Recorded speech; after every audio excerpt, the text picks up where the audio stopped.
ำดับต่อไปนี้ผมชื่อพ่อนันขันดวงมณีอายุ70 ปีจะได้แสดงพระธรรมเทศนาพระไตรปิฎกเล่มที่4เรื่องสัมปสาตนิยสูตรปลูกที่1ขอเชิญท่านทั้งหลายสดับรับฟังได้ณบัดนี้แล้วนะโมตัสสะภะคะวะโตอะระหะโตสัมมาสัมพุทธัสสะเอวัมเมสุตังเอกังสัมมายังภะคะวะนานันทะยังวิหารติปะวาลิกัมมังปะวะเนอัฏฐโกอาญาสัมมาสาลิมุตโตเยนะภะคะวะไตนุปัสสังฆามิอุปัสสังฆามิตัวภะคะวันตังอภิวาเทตัวเอกมันตังนิสิปิมิสะดาโวปังลาโสตุจะนาสะโพเลสันตังนายมวลหมู่อันตังนาอยู่ดาฟังยังนาสะธรรมเทศนาอันชื่อว่าสัมปัสสะตนิยสูตรอันมีมาในคัมภีร์นิกายนิกายปาฏิกาวาตามคาถาบาตนว่าเอวัมเมสุตังดังนี้ข้าได้สดับรับฟังมาแต่ข้าอุบเกี่ยวคือว่าปากแห่งพระพุทธเจ้าเอกังสัมมายังมีในสมัยยาคาบหนึ่งภะคะวะว่าพระพุทธเจ้าอันสถิตจำดานในวิหารนั้นเป็นส่วนมะม่วงของนายป่า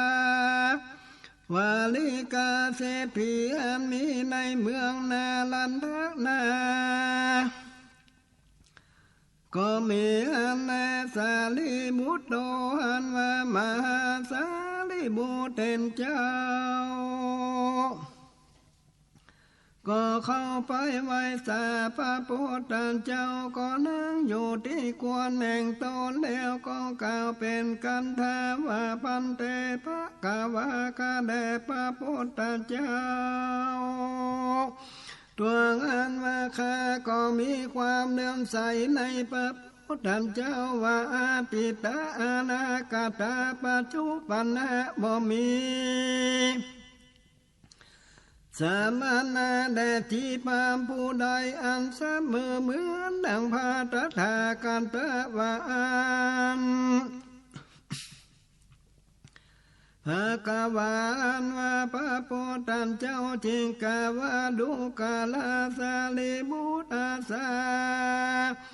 พิวาจานี้เป็นกรรมันพระเสอของท่านแต่และเป็นจันตะสำเนียงอันเพื่องกลัวว่าอันดุกาลาสาลิบุตรานยังรู้แจ้งสัพพัญญูพระพุทธเจ้าทั้งหลา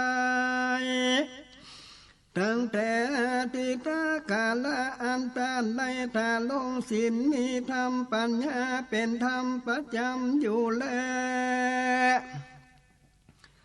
มีวิมุตติดังนี้ได้ดังลื่นแจมา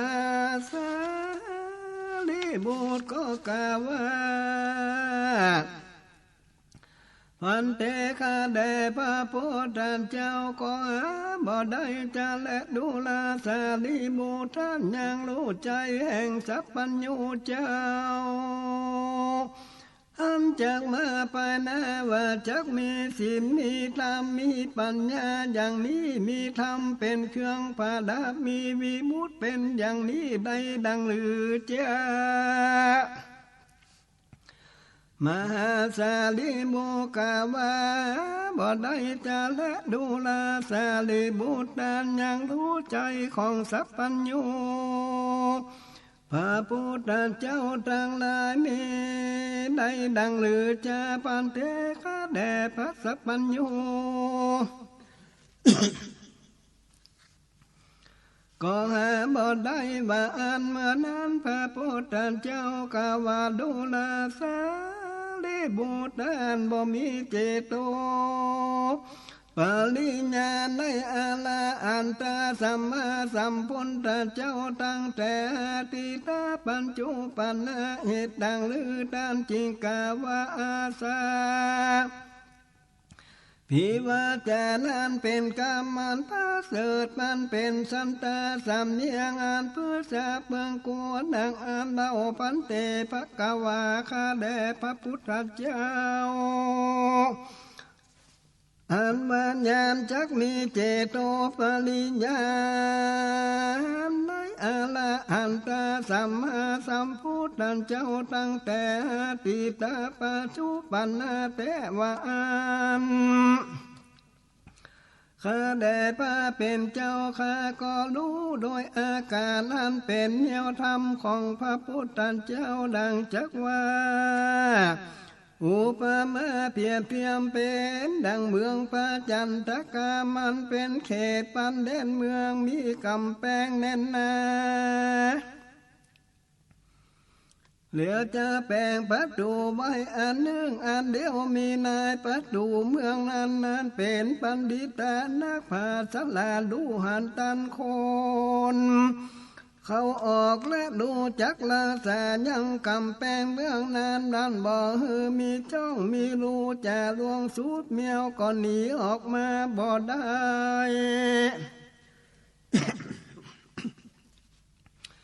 มีนายประตูเมืองอันเป็นบัณฑิตนักภาษาและรู้หันตันคนบ่มีจ้องแดงแต่ก่อนจังเข้าออกก็มีแต่ประตูเดียวเท่านั้นยะถา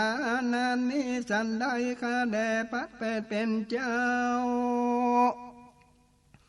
ข้าก็รู้อาการที่จะเป็นเดียวทำกันได้ดังอันจะแลพระกวานมาพระพุทธเจ้าตั้งแต่ติตะตั้งมวล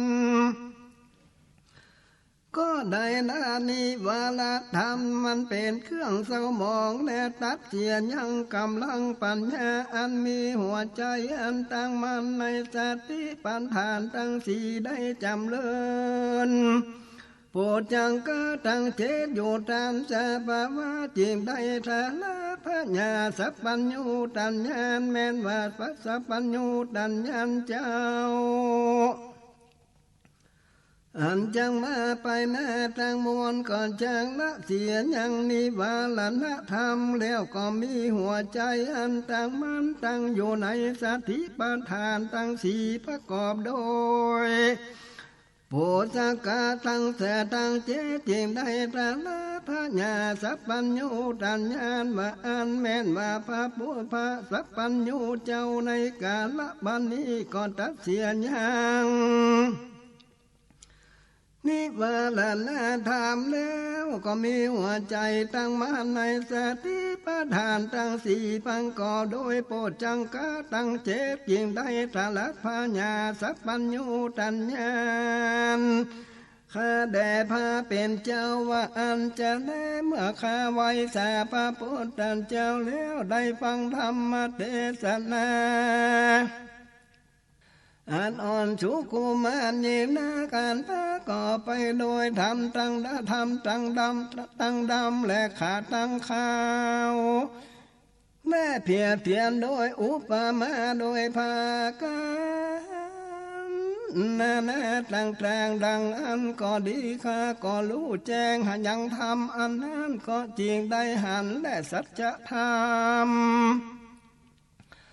อันเปิงโลเปิงเข้าใจในตามทั้งมวลแล้วก็มีความเลื่อมใสในพระตถาการตะในทาลัดรู้ใหญ่ยะธรรมทั้งมวล โดยดีโดยเจ้าธรรมโมอันมาพระสัทธรรมเจ้าก็หากเป็นอันเทศนาไว้ดีแล้วสังโฆอันมาพระสังฆเจ้าอันปฏิโมทบาโตเนื้อดีงามนักและแถมภาการเนื่องพาตาถาการแต่ก่อนเทศนาธรรมอันเป็นกับโดยกุศลกรรมทั้งมวลคือสติปัฏฐานทั้งสี่สัมมาปัฏฐานสี่อิทธิบาทสี่อินทรีย์ห้าปาลาหาโพจังกะตังเจตอริยมรรคแปดภิกขุสังฆเจ้าในธรรมวินัยนี้จึงได้ถึงเจโตวิมุตติปัญญาวิมุตติอันหาอาสวะบ่ได้จึงจังรู้แจ้งด้วยปัญญาอันยิ่งในปัจจุบันนั้นตนอันนี้ได้ชื่อว่าเป็นอุตตมธรรมในกุศลธรรมอันพระพุทธเจ้า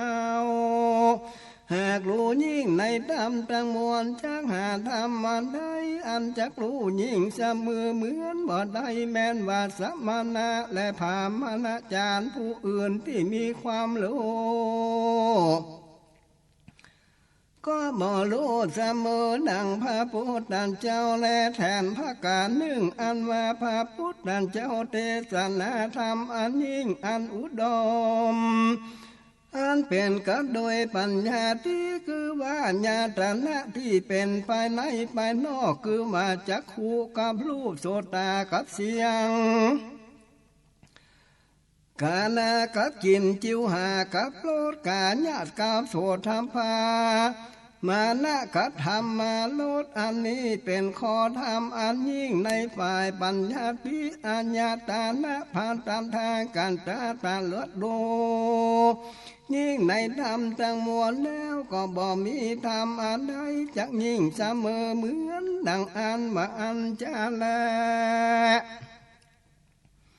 ภาการหนึ่งอันว่าพระพุทธเจ้าเทศนาสัตว์ทั้งหลายมวลหมู่อันจะเข้าสู่กรรมพระแม่แห่งตนก็มีสี่ประการคือว่าสัตว์จำพวกหนึ่งบ่รู้ตัวว่าตัวได้เข้าสู่ท้องแม่แห่งตนแล้วในเวลาในต้องก็บ่รู้สึกตัวเวลาเกิดออกจากท้องแม่ก็บ่รู้สึกตัวอันนี้เป็นการเข้าสู่กันพระเป็นต้นแถมอาการเนื่องจับดางจำพวกในโลกนี้เข้าสู่ท้องแม่สิ่งเดียวก็บ่มีความรู้สึกตัวว่าอยู่ในท้องแม่บ่รู้ตัวเวลาออกจากท้องแม่นี้เป็นการลงสู่ท้องแม่ภาการที่สองแถมภาการเนื่องจักสัตว์ราลางจำพวกในโลกนี้มีความรู้ตัวว่าจักได้เข้าสู่ท้องแม่รู้ว่าอยู่ในท้องแม่แต่บ่รู้ตัวว่าเกิดออกจากท้องแม่นี้เป็นการก้าวลงสู่การพระข้อที่สามแถมภาการหนึ่งสัตว์ลางจำพวกในโลกนี้รู้ตัวว่าได้เข้าสู่ท้องแม่แห่งตนรู้ตัวว่าอยู่ในท้องแม่เวลาเกิดออกจากท้องแม่ก็รู้ว่าตนเกิดออกจากท้องเลยเป็นการเข้าสู่การพระประการที่สี่อันนี้ก็ได้ชื่อว่าเป็นธรรมอันยิ่งอันประเสริฐว่าอันจะแลแถมพระการหนึ่งอันเป็นธรรมอันประเสริฐยิ่งนักพระพุทธเจ้าหากได้เทศนาในการนักแห่งโคนแดงแห่งใจคนมีสี่ประการคือคนลังจำพวกในโลกนี้ดักใจโดยนิมิตว่าใจท่านอย่างนี้เลี้ยวใจแต่แลใจท่านจังเป็นอย่างนี้มีจิตใจท่านเป็นอย่างนี้เปิ้นดักใดหลายอย่างหลายบางการว่าอันมีตนว่าเรื่องนั้นจังเป็นเหมือนเรื่องอย่างนั้นบ่สงสัยจันและอันนี้เป็นการดักใจพระการหนึ่งแถมพระการหนึ่ง ละคนล่างจำพวกในโลกนี้บ่ได้ดักใจคนโดยนิมิตแต่ได้ฟังเสียงของมนุษย์และมนุษย์เสียงเทวดาทั้งหลายยิ่งดักใจได้ว่าใจท่านอย่างนี้ใจของจักเป็นอย่างนี้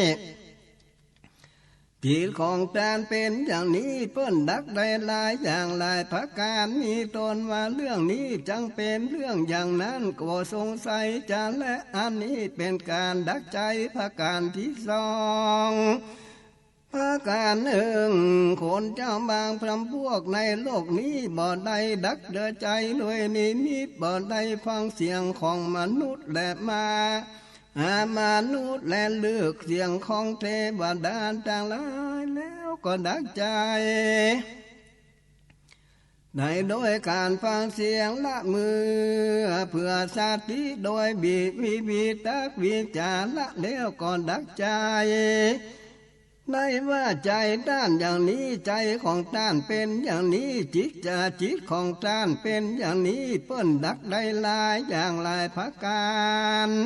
มีตนมาเรื่องนี้จะเป็นเรื่องเหมือนอย่างนั้นบ่สงสัยจะและอันนี้เป็นประการดักใจเป็นประการที่สา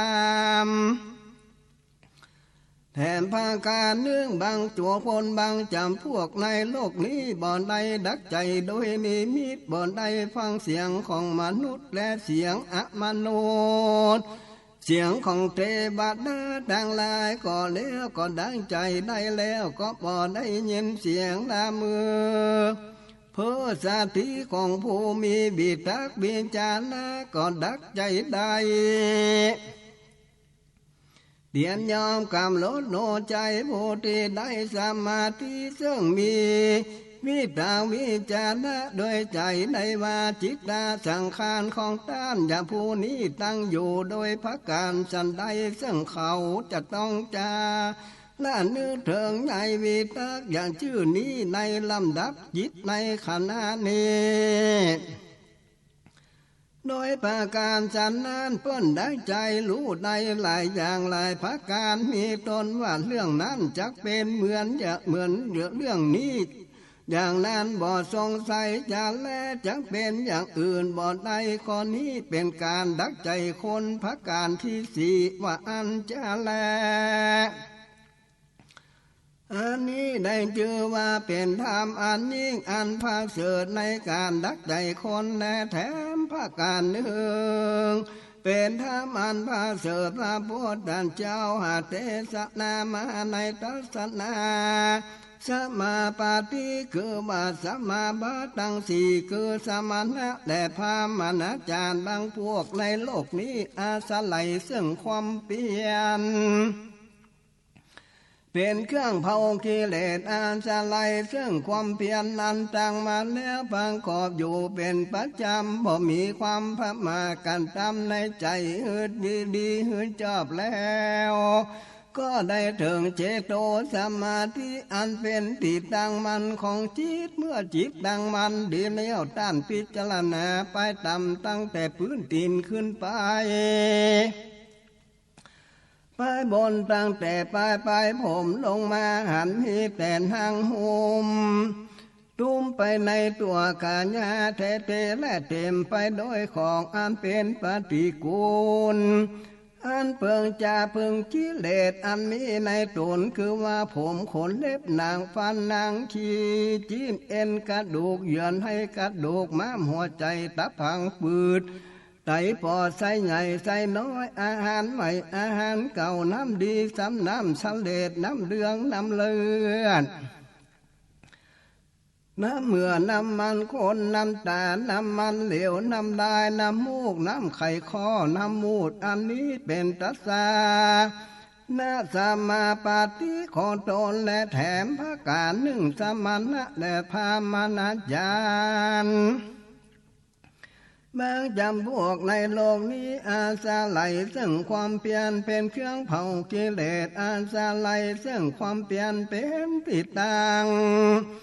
อาศัยซึ่งการประกอบโดยการทำมาบ่ขาดบ่มีความประมาทการทำความในใจโดยดี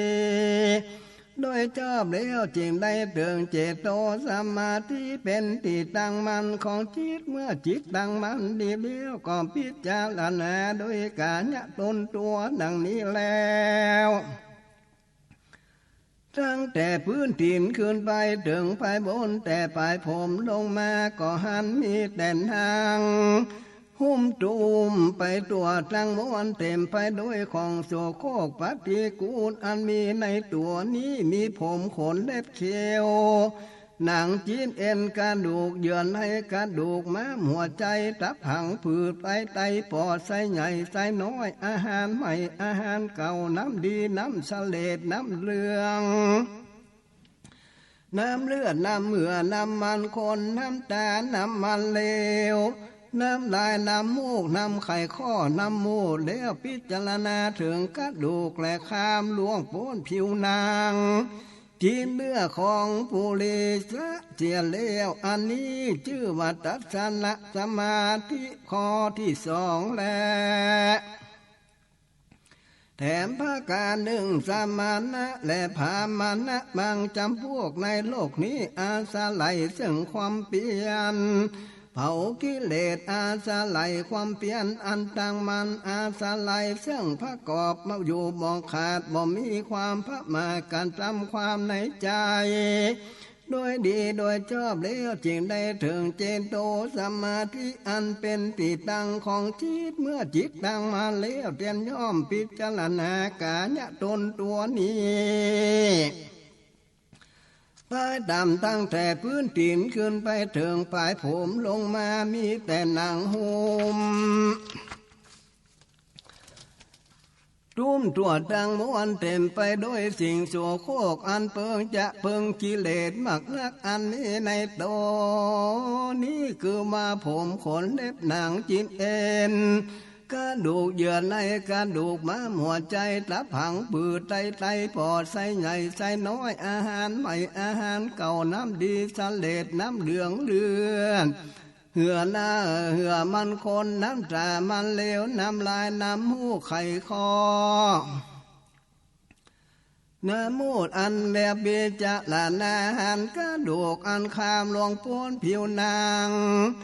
ชื่อว่าเลือดของอันบริปัวโปลิสะเสียแล้วเตียนย่อมลมรังจากกระแสวิญญาณของโพลิสะอันขาดแล้วรองบางสองต้นคือว่าตั้งอยู่ในโลกนี้และตั้งอยู่ในปรโลกไปนาอันนี้เป็นทัศนาสมาปฏิข้อที่สามและภาการหนึ่งสมณะและภามานะ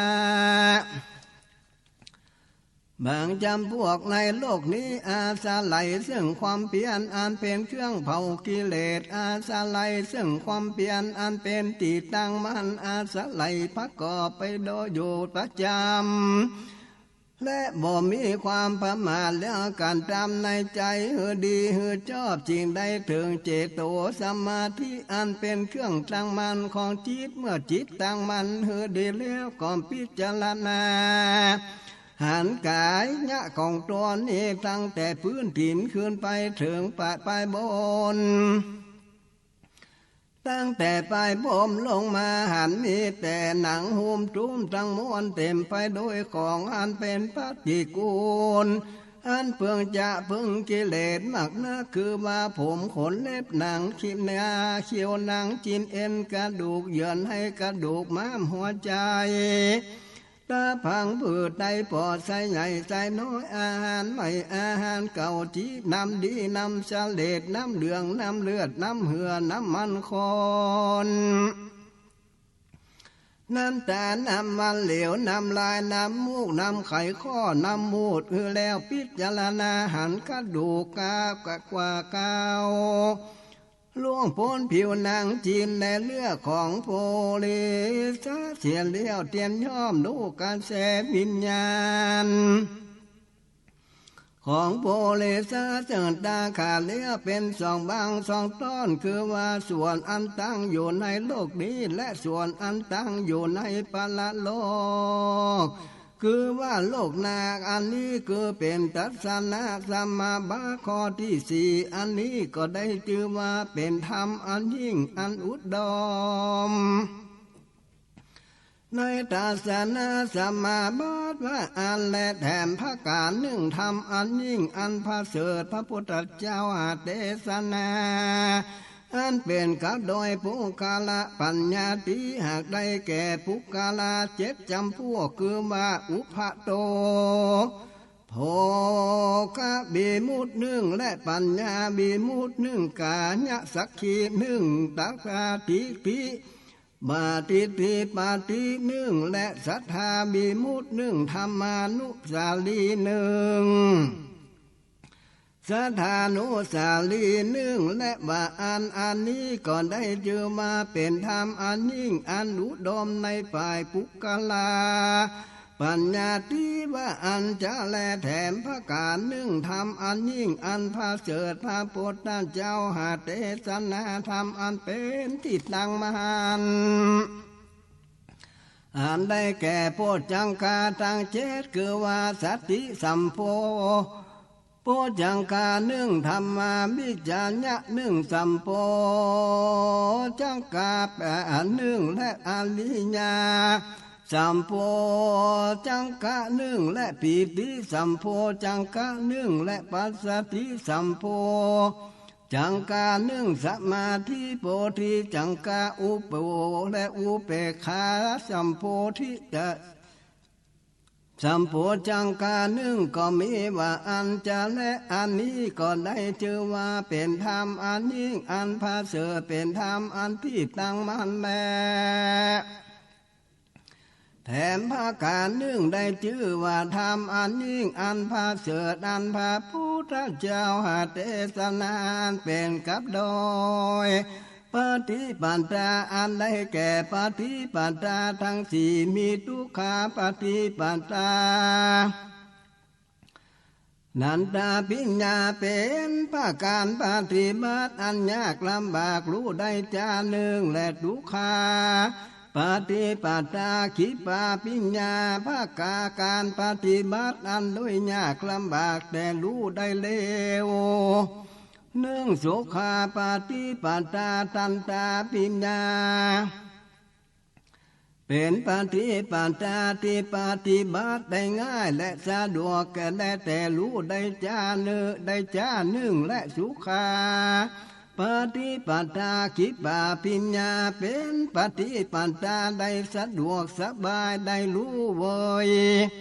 ว่าอันจะแลในปฏิปัตตาทั้งสี่อย่างนั้นปฏิปัตตาที่ลำบากแล้วก็รู้จานี้ต้านกาว่าเป็นปฏิปัตตาที่เร็วสามจำจาดนั้นมีสองประการ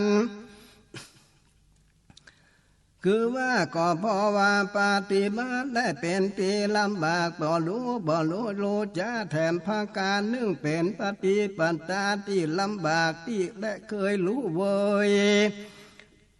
ด้านกามาเป็นปฏิปัตตาที่เร็วสามตันย่อเพราะว่าเป็นการปฏิบัติที่ยากลำบากปฏิปัตตาที่ปฏิบัติได้ง่ายสะดวกสบายแต่รู้จานี้ตั้งกล่าวว่าเป็นปฏิปัตตาที่เลวก็เพราะว่ารู้จาส่วนว่าปฏิปัตตาที่สะดวกสบายรู้เวยนี้ตั้งกล่าวว่าเป็นปฏิปัตตาอันปาณิชและเพราะผ่านการทั้งสองก็พอปฏิบัติสะดวกสบายและก็รู้เวยโดยว่าอันจะและอันนี้ก็ได้ชื่อว่าเป็นธรรมอันยิ่งอันพระเสริฐในฝ่ายปฏิปัตตาและแถมพระการหนึ่งเป็นธรรมอันยิ่งอันพระเสด็จพระพุทธเจ้าเทศนาอันเป็นกับโดยพระสัมมาจาระคือว่ามาละญาติอันเกี่ยวกับโดยคำผู้คำจาลังคนลังจำพวกในโลกนี้บอกกล่าวคำอันเป็นมุสาวาตาบอกกล่าวคำสนโสหือผิดเพียงกันบอกกล่าวคำอันเกิดแก่ความแข่งดีกัน ก็หวังแต่ความแพ้อย่างเดียวกล่าวแต่กรรมอันที่ใดพิจารณาโดยปัญญาเหือเดียวกาลกวันว่าอันจะและอันนี้ก็ได้ชื่อว่าเป็นธรรมอันยิ่งอันพาเสริฐและฝ่ายพัสมาละจาละแลยังมีแถมภาการเนื่องได้ชื่อว่าเป็นธรรมอันยิ่งกว่าธรรมทั้งหลายพระพุทธเจ้าหาเทศนาอันเป็นกับโดยศีลสมาจาระของโพลิสะลังคนในโลกนี้เป็นคนมีสัจจะมีศรัทธาบ่เป็นคนจุลได้หลอกลวงบ่กล่าวกรรมเพื่อใครรู้ความลับอันมีในใจต้านผู้อื่นบ่กล่าวกรรมเพื่อใครหืดด้านหันกับโดยความหันของตัวและบ่แสวงหาลาภสการโดยลาภสการนั้นเป็นผู้ที่รักษาทวารในอินทรีย์ทั้งหลายโลจักประมาณในโภชนะอาหารประกอบด้วยความเพียรคือว่าจากะดิญานุโยก็บ่มีความขี้ค้านประกอบด้วยความเพียรเพิ่งเพิ่งสานมีสติพูนจานแต่กรรมดีมีปฏิภาณะมีสามีกติมีปัญญาทะลงจำมีความรู้จิบอทิของในกามกุลมีสติปัญญาขณะเดินไปว่าอันจะและอันนี้ชื่อว่าธรรมอันยิ่งอันพาเสริฐในฝ่ายศีลสมาจาระของโพลิสะและสารีบุตรโตมหาสารีบุตรก็ไว้สาพระพุทธเจ้าซึ่งทำอันพาเสริฐแก่พระพุทธเจ้าก็มีโดยพระการดังกล่าวมานี้แลจีญาเทศนาอันชื่อว่าสัมปทาภาษาตะนิยาสูตรอันมีในสุดันตาปิฎกทีฆานิกายปฏิวากสุผูกตนก็บังกมสมเลสเดช